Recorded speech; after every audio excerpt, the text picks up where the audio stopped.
First place to look on the deadlift is most likely your stance. Now there are a few places or a few techniques and tips I can give you to help find your optimal stance. Everyone's different, so you may have to play around with this a little bit. The first technique that I really like is where would you attempt a maximal effort jump from? So for me, I'd probably have my feet here, and I feel like I can jump the highest with this stance. So this stance, or this width, is where I'm gonna start. And for me, if I look at that stance, my heels are pretty much below my hips, so it's nice and easy for me to remember, or I can look at certain markings on the bar. So step one is, where would you jump from to get a maximal jump performance? That could be one idea. Another way you could look at it is you could hang on a chin-up bar. You could see exactly where your legs hang. So that would be just inside. It's another way.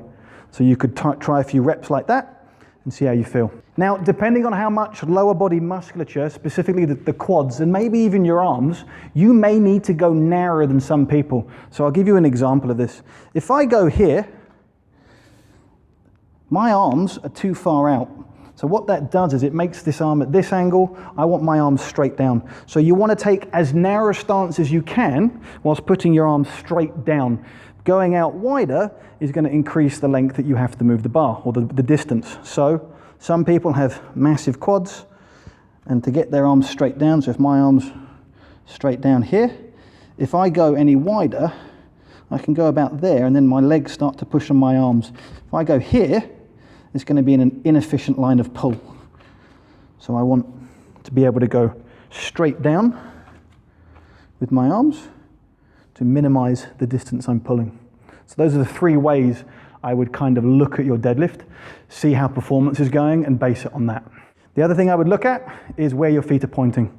Again, some people prefer pointing forwards and then corkscrewing their feet. I'm more comfortable and more powerful with feet slightly externally rotated. Because they are slightly externally rotated, I find that my glutes fire and activate more in that position. So I go down, feet are 5 degrees out, and this is the position I lift from.